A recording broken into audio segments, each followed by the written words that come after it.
Assalamualaikum warahmatullahi wabarakatuh. Perkenalkan, nama saya Junina Kita Sarmuti. Ingin bertanya dari narasumber pertama. Perkenalkan, nama saya Dira Ananda Sari. Saya adik kelas 12 IPS 1. Di sini saya menjadi narasumber untuk proyek yang mereka lakukan. Di sini saya akan mempertanyakan tentang bullying. Pertanyaan pertama, bagaimana cara Anda menyikapi bullying? Untuk aku sendiri, gimana sih cara penyikapan bullying? Pertama kita tahu dulu sebenarnya bullying itu apa. Bullying itu jenis penindasan terhadap seseorang. Nah, pengatasannya gimana? Itu ada banyak sosialisasi. Sosialisasi itu bisa banyak hal, misalnya aja dari guru sosialisasi tentang pembulian itu nggak bagus, apa aja dampak pembulian dan dampaknya apa aja untuk kita. Terus dengan membagikan lewat sosial media itu sebenarnya sosialisasi lewat sosial media itu sangat penting. Terus selanjutnya ada kesadaran diri bahwa bullying itu tidak bagus. Dan selanjutnya adalah dengan cara kita memberitahu nih ke orang-orang itu bullying nggak bagus. Kamu sebagai orang yang tahu, kamu juga yang bertindak secara langsung bahwa aku anti bullying. Oke, kita lanjut pertanyaan kedua. Apakah Anda pernah merasakan bullying? Sebenarnya itu hanya pernah, saya pernah ngalamin bullying pas SMP dan itu bullyingnya secara verbal. Jadi secara mulut kata-kata dia bilang, oh kamu seperti ini dan itu cukup bikin saya trauma sampai kelas 9, sampai kelas 1 SMA lagi. Pertanyaan ketiga, sebutkan jenis-jenis bullying yang kamu ketahui. Nah, seperti yang saya sebutkan tadi secara verbal, ada yang fisik dan verbal, yaitu yang pertama yang fisik. Yang fisik contohnya pemukulan itu termasuk fisik. Rata-rata kita lihat tuh pemukulan kan. Yang kedua verbal. Verbal ini menurut kata-kata.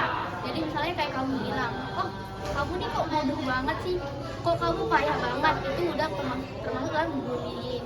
Dan selanjutnya sebenarnya ada secara itu kan, dan caranya ada yang secara langsung. Yang secara langsung itu ya depan. Yang dua di lewat media sosial. Akhir-akhir ini marak tuh lewat media sosial, yang mana melewati kolom komentar bahwa kamu tuh seperti dan seperti itu. Oke, pertanyaan keempat. Apakah dampak bullying untuk seseorang menurut Anda? Dampaknya banyak, secara psikis dan psikologis.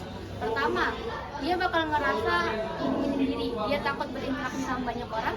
Yang kedua, dia bakal merasa kayak, aduh kok aku seperti ini ya, keinginan hidupnya bakal menurun. Dia bakal mikir kayak, aku payah banget, aku melakukan bunuh diri, bahkan hal yang lebih parah daripada itu. Lalu seperti yang saya sebutkan sebelumnya, kepercayaan dirinya menurun, public speaking-nya tidak bisa. Lalu dia suka menyakiti diri sendiri, itu biasanya terhadap fisik. Dia bakal melampiaskan emosinya karena dibully dengan hal-hal yang berbau fisik. Misalnya dia menyakiti diri sendiri. Contohnya adalah dengan menyayat tangannya, seperti yang sering kita lihat, menyayat tangan di sebelah sini. Karena dia menganggap, oh ini caraku dalam mengatasi orang yang membuliku. Menurut Anda, hukuman apa yang pantas untuk para pelaku bullying?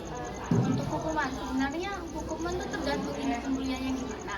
Yang paling tepat adalah pertama kita harus cari tahu dulu nih, kenapa dia membuli. Terus selanjutnya ditindak. Siapa yang menindak? Kalau misalnya di sekolah yang menindak adalah guru BK. Kalau di luar dari lingkungan sekolah yang menindak itu bisa orang tua, bahkan bisa ke ranah hukum. Dan hukumannya sebenarnya jenisnya gimana? Pembelian jerak, entah itu secara dikasih tahu atau bahkan bisa masuk ke dalam penjara. Soalnya itu masuk ke dalam hukum KUHP nomor 30.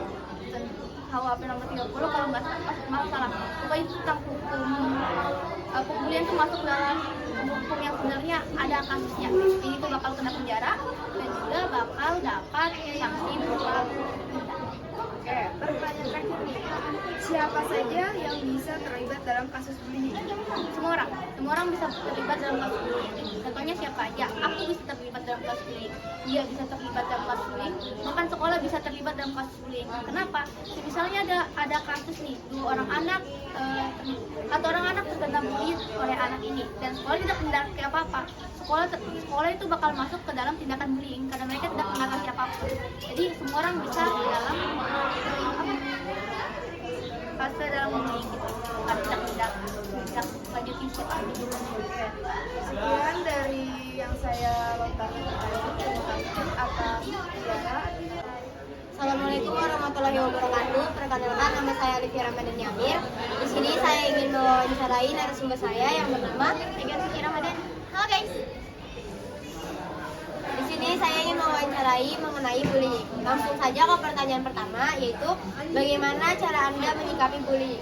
Cara saya menyikapi bullying tergantung objek yang menyentuh saya duluan. Jika itu perkataan atau hasutan mental, saya akan, kalau dalam sekolah atau pemerintah yang terstruktur, saya akan mengadukan semuanya ke orang yang bertugas. Kalau fisik, otomatis saya akan balas duluan bullying yang saya dapatkan. Pertanyaan kedua, apakah Anda pernah merasakan bullying? Pernah. Itu hal lumrah sekarang, dan menurut saya itu harus ditanamkan ke mindset per individu kalau bullying itu bukan, sekarang bullying itu bukan hal yang biasa. Dan please guys, buat individu-individu tolong dihilangkan bullying atau notabene itu teman dekat, dan tentang teman dekat, bullying tidak boleh bro. Pertanyaan ketiga, sebutkan jenis-jenis bullying yang kamu ketahui. Bullying itu banyak. Bullying, kalau penyebutan secara formalnya kada tahu. Cuman kayak misalnya kalau kitanya tuh ada bullying fisik, bullying mental, bully kayak sosmed kan, kayak cybercrime gitu nah. Pertanyaan keempat, apakah dampak bullying yang untuk seseorang menurut Anda? Dampak bullying tuh banyak banar dan parah banar. Bisa kayak misalnya bullying mentang-mentang teman dekat, mentang-mentang kawan seorang lo, itu tuh bisa tangis-tangis sampai ke rumah, mentalnya rusak. Terus dua yang harusnya menjadi hyperaktif jadi individu yang no life gitu nah, no life, kayak I don't care with your life-nya kayak itu nah, karena insecure with lingkungannya. Pertanyaan selanjutnya, menurut Anda hukuman apa yang pantas untuk para pelaku bullying? Pertama tuh didikan dari keluarganya. Kalau yang masih tingkat bisa ditabur, kalau misalnya sudah, kalau dalam lingkup yang pemerintahan yang terstruktur itu bisa hukuman kalau adu-aduan, kayak misalnya kalau ini cybercrime bisa melanggar undang TII kayak gitu nah, dan lain sebagainya. Pertanyaan terakhir, siapa saja yang bisa terlibat dalam kasus bullying? Semua orang, dari bocil-bocil sampai orang tua gitu. Cuman tergantung orang-orangnya lagi, kayak apa cara memandang bullyingnya. Di sini saya akan bertanyakan tentang masalah bullying. Pertanyaan pertama, bagaimana cara Anda menyikapi bullying?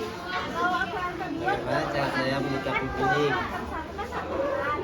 Dengan tidak melakukannya dan mengantisipasi sikap-sikap bullying tersebut untuk tidak terjadi terhadap saya, orang terdekat saya, ataupun orang sekitar saya, karena bullying itu bukanlah suatu sikap yang bagus atau perlakuan yang bagus. Oke, pertanyaan kedua, apakah Anda pernah merasakan bullying? Nah, contohnya seperti cadel atau sebagainya, pendek dan sebagainya, itu termasuk. Tapi saya juga membuli sedikit. Oke, pertanyaan ketiga, sebutkan jenis-jenis bully yang kamu ketahui. Rastok, terus fisik, keluarga keluarga, suku adat. Kalau dalam konotasi yang jelek ya, bukan dalam konotasi yang baik. Keempat, apakah dampak bullying untuk seseorang ada? Apakah dampak bullying? Dampak bullying untuk seseorang ada. Dampak bullying itu banyak, mungkin yang bisa banyak dampak bullying, tapi tergantung pribadinya, kayak mental, terus kepercayaan dirinya. Itu adalah salah satu dampak dari bullying, kayak misalnya kita membuli orang yang dibully itu kayak tentang mental, kepercayaan dirinya berkurang, merasa selalu insecure. Itu karena efek-efek ini, dampak dari bully tersebut. Sebenarnya banyak dampaknya tuh, cuman signifikannya itu kalau bully dalam konotasi yang buruk, bahkan ternyata kayak bully yang baik ya. Jadi bully itu kata-kata buruk, cuman bully yang baik juga mungkin ada, tergantung jenis kata-katanya. Jadi bully itu kayak mengakibatkan banyak sekali dampak. kita lanjut. Pertanyaan kelima, menurut Anda ada hukuman apa yang pantas untuk para pelaku? Hukuman sesuai kesepakatan antara yang dibully dan pembulinya bersama keluarganya mungkin. Hukumannya banyak, bebas tergantung tingkatan bulinya. Terakhir nih, pertanyaan keenam, siapa aja yang bisa terlibat dalam kasus bully? Kedua, semua orang bisa.